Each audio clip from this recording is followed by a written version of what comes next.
Hello. Okay, we can start. Hello, Jinjin. Can you hear me? Yes, I can. Hello. Hello, Jinjin. Can you hear me? Yes, Okay. So shall we we can start? start. Yes. Okay.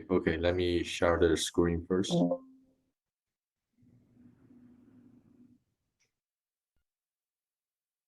So can you see my screen now? Yes. Okay, great. So it's already start, right? Yes. Okay. So hello everyone, and welcome to the our CHASPA course series on fundamentals of integrated sensing and communications. So this is the second lecture with the title Information Theory of ISAC, Rate-Distortion Trade-Off in ISAC. So our guest speaker today will be Professor Giuseppe Caire. So before we start, let me briefly introduce our distinguished guest speaker, Professor Caire. So Professor Giuseppe Caire is currently Alexander von Humboldt Professor with the Faculty of Electrical Engineering and Computer Science, TU Berlin, Germany. So he has received numerous awards, including the Jack Newbery Best System Paper Award from the HVBTS, the HV ComSoc and ITSoc Joint Paper Award for 3 times, and the Alexander von Humboldt Professorship, and an ERC Advanced Grant, and also the 2021 Lebanese Prize. So he is a fellow of the IEEE. He has served in the BOG of IEEE Information Theory Society for many years. He was president of the IEEE Information Theory Society in 2011. His main research interests are in the field of communication theory, information theory, channel and source coding, with particular focus on wireless communications. So without further ado, let's welcome Professor Giuseppe Caire. So Giuseppe, the stage is yours. Yes, thank you very much, Fan, for the kind introduction. And I will hopefully manage to share my slides. Yes, I hope you can all see. Yeah. Good. Okay, so we can start. Well, first of all, thank you very much for inviting me to this very nice lecture series, very much needed on such a timely topic. It's a really good initiative. So after Fan's introductory lecture, the first lecture of this series, I think the audience know everything about the general ideas of ISAC and even more than that. But essentially, it's a very fun area to work on because it allows us to look at the problems that have been traditionally separated, both in information theory and in communication theory and radar and imaging and remote sensing, and somehow bring things together. So today, the theme of this presentation is about the information theoretic aspect of ISAC. So a set of problems that have been studied recently by myself and many other co-authors and authors that have tried to look at the ISAC problem basically through the lens of information theory. And so we are going to look first at a model that I call monostatic. The key thing here is that the sensor knows the code word. So basically, a transmitter and a receiver wants to communicate. There is a sensor. The sensor knows what is being transmitted. Whether this is physically monostatic or logically monostatic is something that does not really concern us, because these models that we use in information theory are highly idealized. So all the practical issues of synchronizations and phase coherence and all these things are essentially bypassed, especially when we look at the discrete channel models. In this case, we will see a number of results, in particular the rate distortion region of this model. Then we will look at a particular form of distortion, which is called log loss, and which naturally introduced something that some people have called sensing mutual information or sensing rate. Sorry, Giuseppe. We yes. cannot see your next slide. It's still the first slide, I think. You cannot see this? I can only see the, I think you have many vehicles in the figure. Oh my goodness. You don't see the slides changing? Yeah, I cannot see that, yeah. Oh, okay, but that's very strange because I'm, okay, so I may have, just 1 second, let me redo that. I may have shared the wrong window.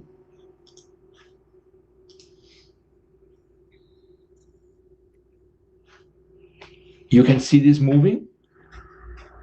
No, I cannot.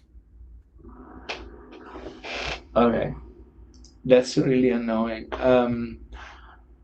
Okay, so then we have to do in a different way. So let me stop sharing.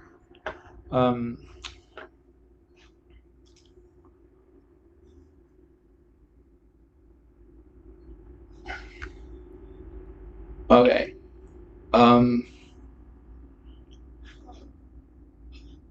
Okay, and anyway, we have to do it a different way. So let me do one thing just really quickly.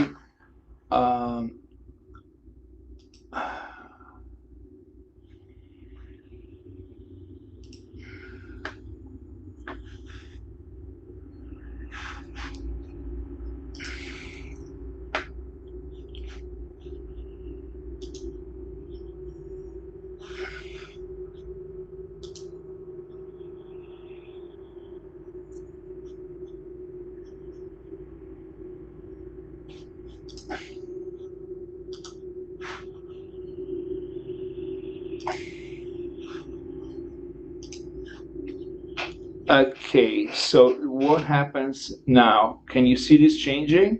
Yeah, I can see it changing. Yeah, it's perfectly. Okay.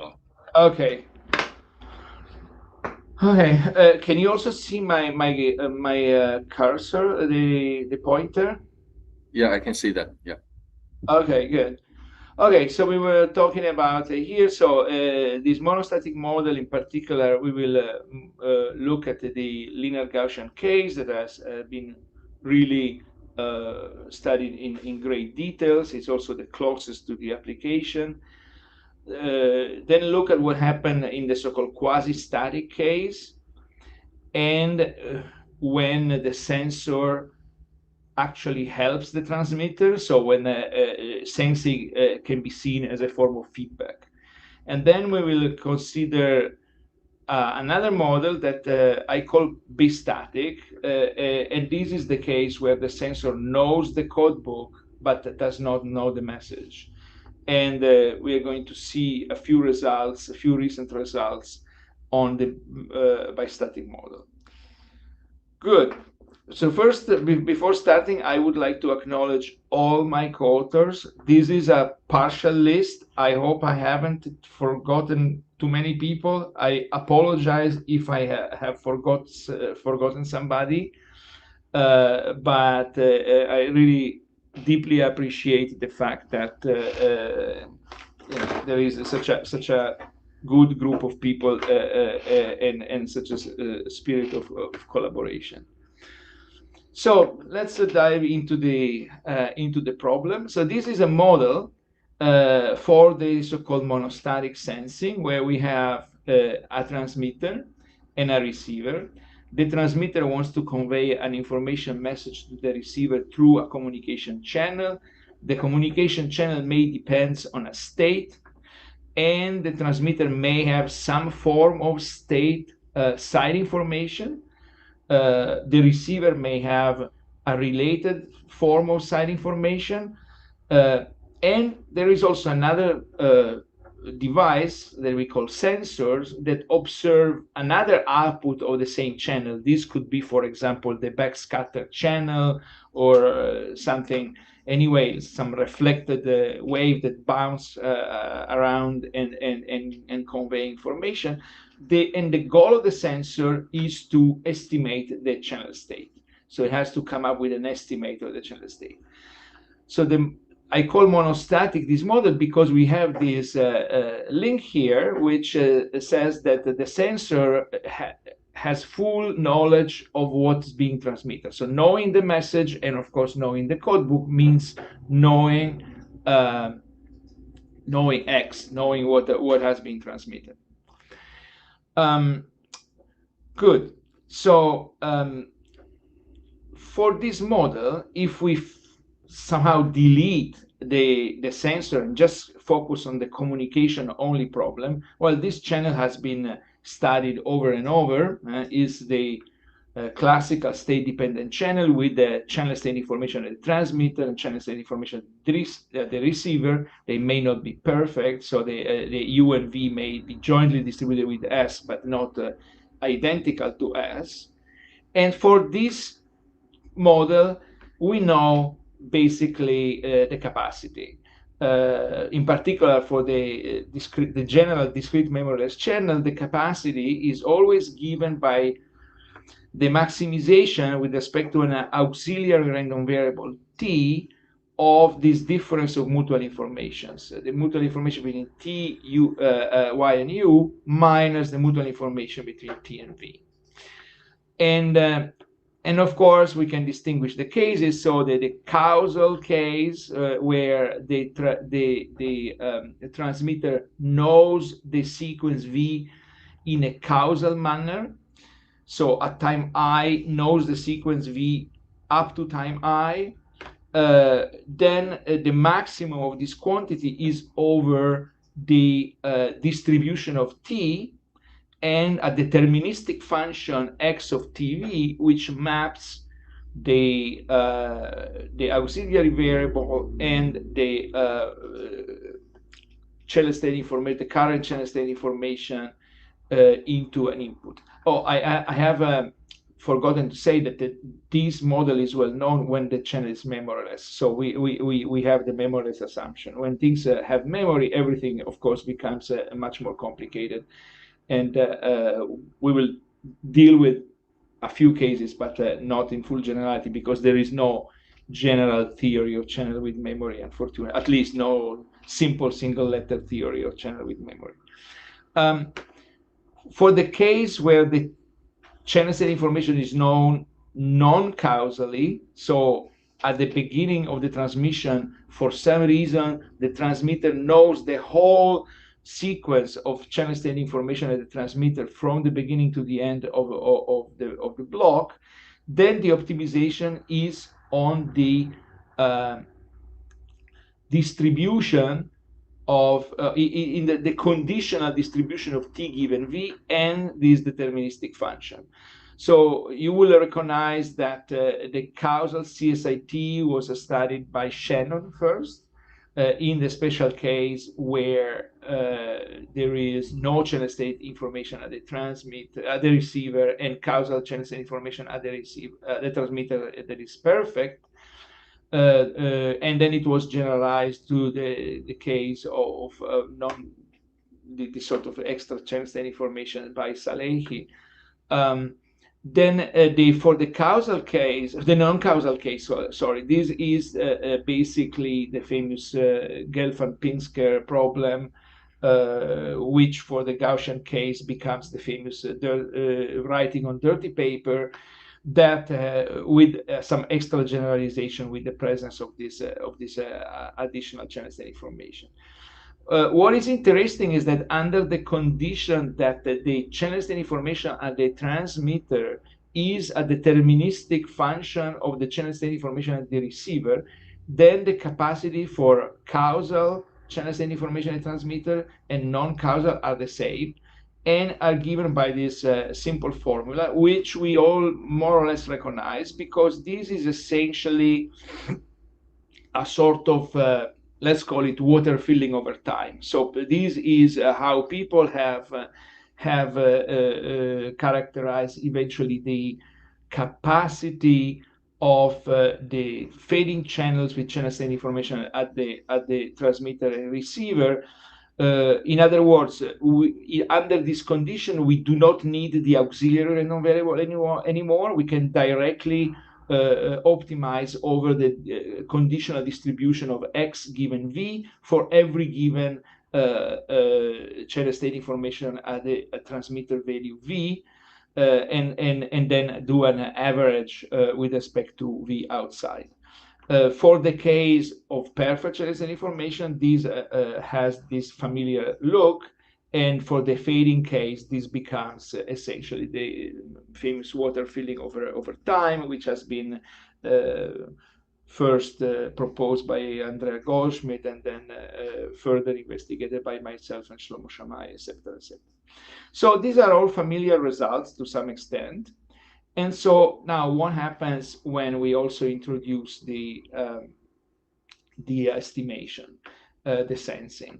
So we can set up a problem where we have, quite classically, we have a message set of a certain size, a code book, so a collection of code words of block length n and rate r, a decoding function at the receiver that basically maps receive sequence and channel state information into a decoded message, and a state estimator that maps message and output for the sensor to some space of it may not be the same alphabet of the state, but something that we want to somehow, with respect to which we want to have like a state representation. And then we can define in a very classical way, the conditional probability of error given the message, which is a probability that the decoded message does not coincide with the transmitted one. The conditional distortion, which in general can be defined in this way.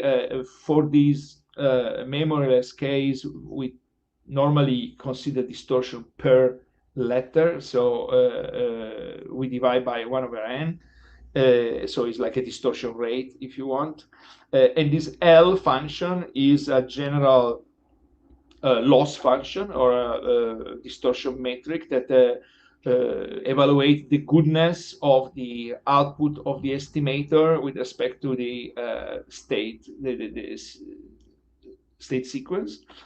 And then we have also a code word admissibility criterion. So we have a cost function, an input cost function, and per code word cost, and the condition is that this cost per code word is less than a certain quantity.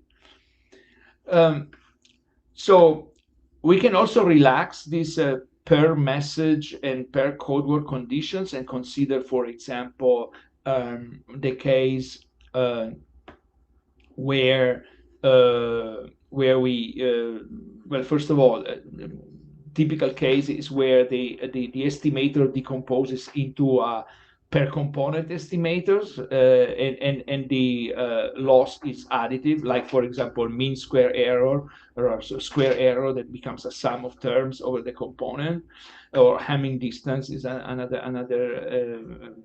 case. Then we can consider these quantities like average with respect to the messages. So we have an average error probability, an average distortion, and an average cost. And we can, whether with respect to this more strict parameters, strict conditions of per code word or in this average sense, we can define a region that is all the tuple R, D, and B. So is rate, distortion, and input cost that are achievable in the sense that we say that a tuple is achievable is for every epsilon there exists a code such that the rate is not smaller than R minus epsilon, the achieved distortion is not larger than D plus epsilon, and the input cost is not larger than B plus epsilon. And of course, the probability of error must be less than epsilon. So for this model, the rate distortion cost region is characterized by this theorem that was, in slightly different terms, was, I think, published in a paper by with Michelle Wigger and Merasa and Mari Kobayashi, and basically he says that for a given cost, input cost B, rate distortion R and D is achievable if and only if R is less than this mutual information and D is larger than the expectation of this function D, which we'll define in a moment, for some input distribution that satisfies the input cost. The function D is basically the expected conditional loss given the transmitted symbol X, where this conditional loss is basically obtained with the optimal, let's say, one-shot estimator, say a single letter estimator that estimates the state given the input and the sensing output. And this can actually be found in terms of the posterior distribution of the state given input and sensing output. So one can calculate this posterior distribution. This, of course, will depend on the input distribution Px, and then basically point-wise for every x and z find the best S star. And this is basically has a little bit the meaning of let's say so-called posterior mean estimator if the metric here was a quadratic error, but in general it's somehow generalized this posterior mean estimator to a fully general case. Good. So well, this is nice. Is a relatively simple result to prove. In particular, what we have here is that we can define a capacity distortion cost function, C of dB, as the supremum of all achievable rates R for given D and B. So basically, as a corollary of this theorem, we have this capacity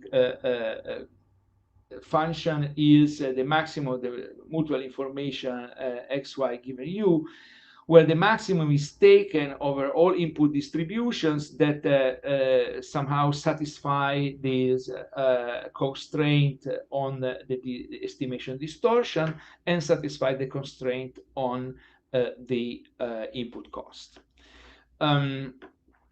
In addition, the maximization of this mutual information with respect to Px, of course, mutual information is concave with respect to the input distribution. These constraints are linear with respect to the input distribution, so they are convex constraints. So the whole maximization here is a convex optimization problem. Of course, it may not be easy because it's we are maximizing over a space of distributions.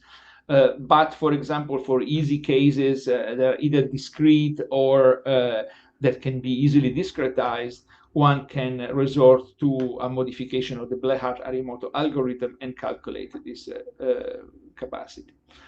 In particular, this function is non-decreasing and concave in the distortion and in the cost.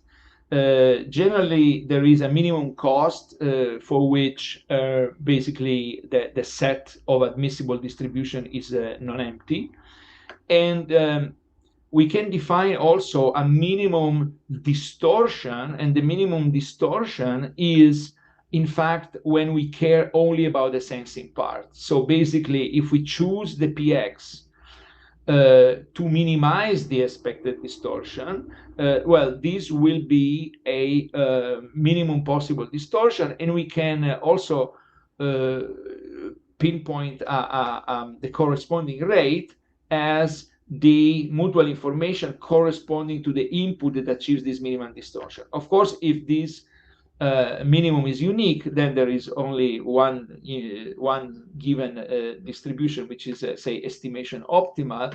If this minimum is non-unique, then basically one can still optimize over all the distributions that achieve this minimum. On the other hand, the capacity distortion cost function increases with d for any given b, and it saturates. It saturates where? It saturates to the capacity of the communication only problem, where we completely disregard the distortion. And in this case, this will stay at that level for all the d larger than this d max, where the d max is the average distortion achieved for the input that achieves this communication capacity. Of course, again, if this input is not unique, then one can further optimize. So let's look at an example which is very instructive, because essentially the sort of trade-off between rate and distortion and cost has always the same shape. So this is a super simple case where we have a memoryless channel with a real value.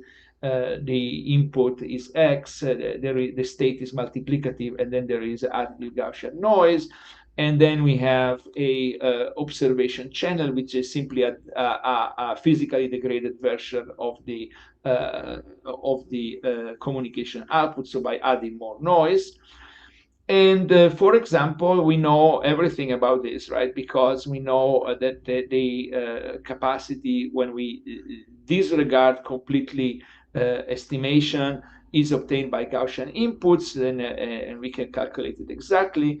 The minimum the corresponding distortion can also be calculated by this expectation, and the minimum distortion is achieved for basically X with a constant envelope, but X with a constant envelope can still communicate messages by binary antipodal signal, and therefore we can calculate this the minimum rate actually the best rate corresponding to the minimum distortion.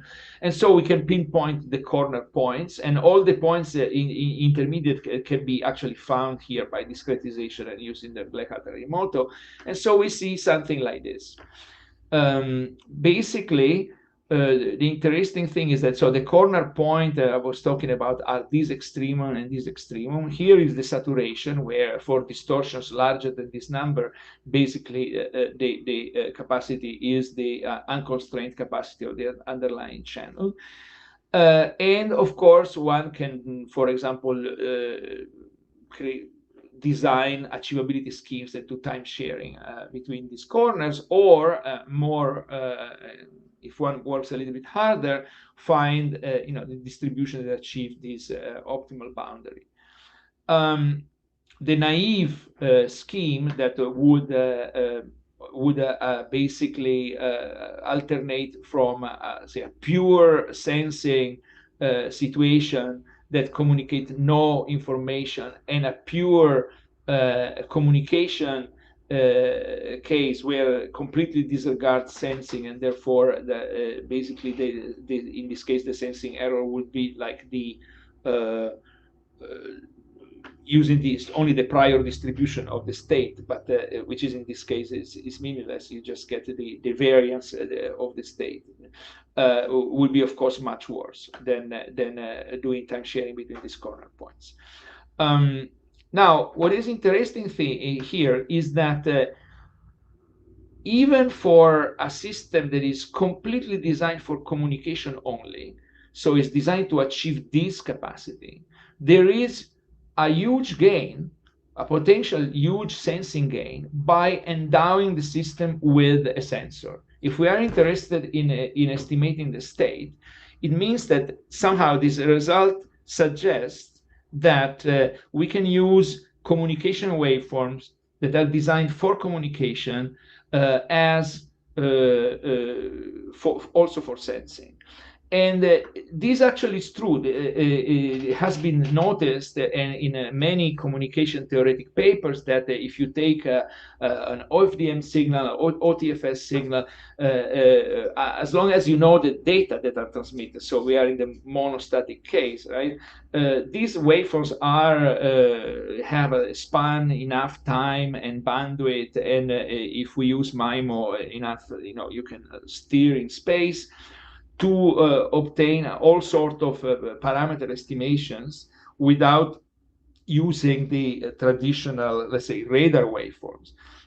What is the catch here? Well, the catch is complexity, because, of course, if you have like a chirp designed for radar, the processing to extract the estimation is much easier than if you have a wideband data modulated signal. For example, it's very easy to design full duplex radars that are based on chirps, because the transmit and the receive signal are never at the same frequency. But if you use the whole bandwidth with, say, OFDM, the full duplex is more complicated. Then there is another interesting fact, is that there is a potential for coded, I call it coded pilot gain. So imagine that we have a system that is only designed for sensing and does not communicate any information. Actually, we can achieve the same distortion and still be able to communicate a pretty sizable fraction of the overall capacity. And this is simply, instead of sending the same deterministic waveform all the time, we can use a library of pilots or library of probing signals and basically communicate information through which probing signal we use, right?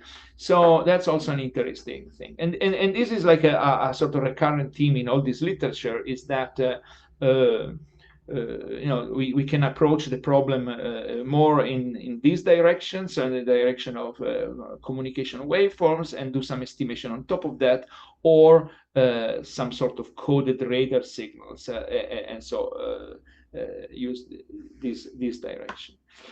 Okay, so what happens when we consider stricter notion of achievability? When we consider achievability with the same definition as before, but now our criteria are the maximal error probability, so the maximum over the messages of the error probability, the maximal distortion, where we take the conditional average distortion and we maximize over the messages, and the stricter code word, say, per code word admissibility condition.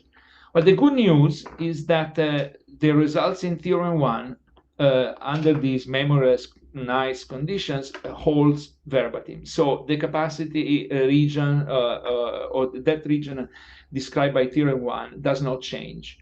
What changes is the proof. So proving these results is more involved. In fact, one probably the best way to prove these results under this condition is to for the achievability is to use Feinstein's lemma and combine with some weak low large numbers. Other approaches may use so-called robust joint typicality, but they follow in a more cumbersome way. So that's good news. It means that as we already know also for the capacity without sensing, basically in these conditions, the capacity under worst case error probability or average error probability is the same. In fact, you can prove the converse under the more relaxed conditions, and then all what you have to do is to prove the achievability. Great. So now I want to talk about log loss. This is in fact work mainly due to Hamdi Jude, that has a very nice interpretation because it naturally introduces this sensing mutual information as like a quantity within a clear operational meaning. So what is log loss? Log loss is when the sensor uses, in fact, wants to produce like a soft estimate of the state. So we are not interested in an estimate, but generating a probability distribution on the state. So the output of the sensing function is a probability distribution, and then we can define this loss function, which is essentially minus the logarithm of the posterior probability of a given state sequence, given, of course, the code word, the message which is known, and the sensor output. So theorem 2 is basically the particularization of theorem 1 to this loss function, and it says that for every B, the R and D pair is achievable even if and only if R is less than the usual mutual information and D is larger than this conditional entropy. And for some input distribution and for admissible input distribution. So basically, the result follows from this lemma that says that for any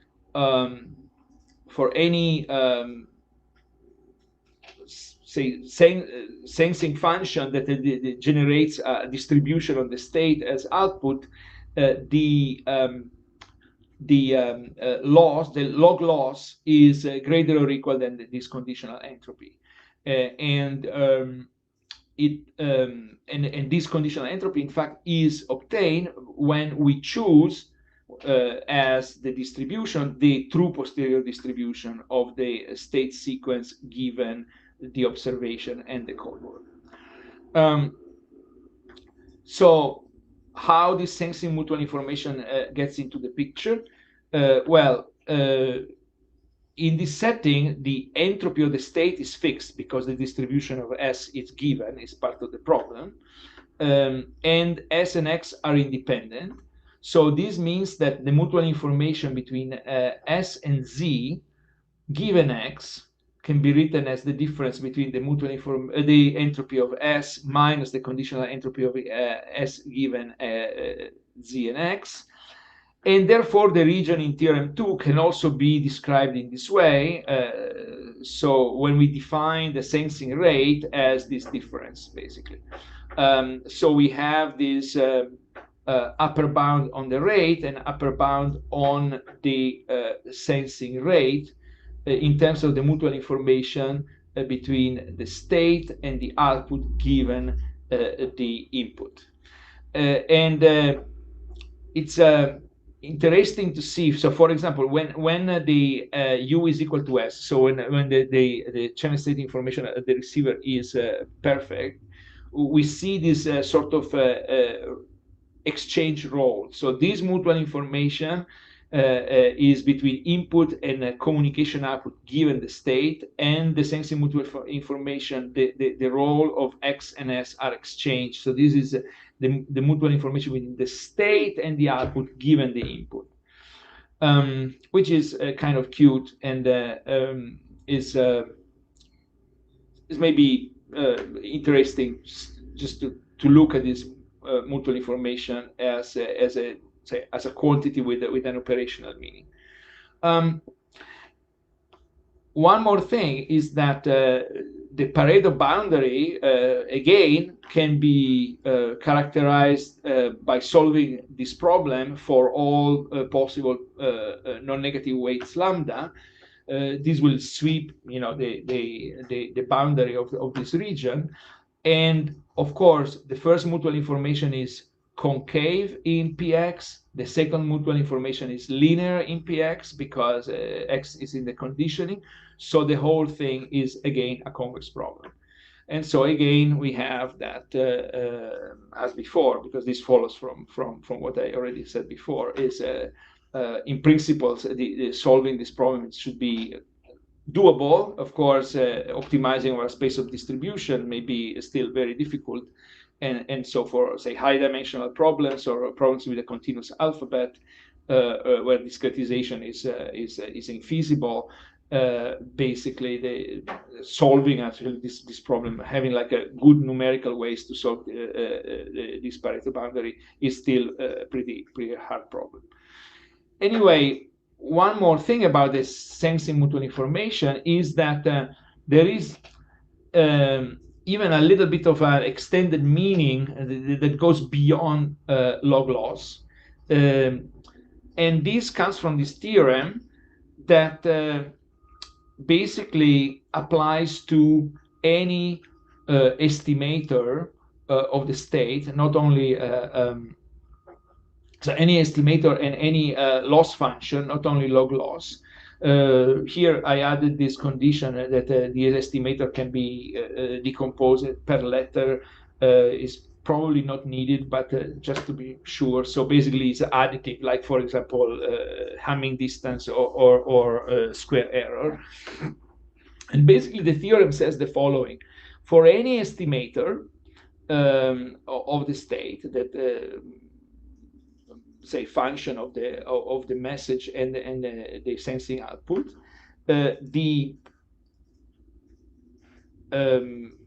average distortion obtained by this estimator is lower bounded by the inverse of the Rate-Distortion function of the state calculated in the sensing mutual information.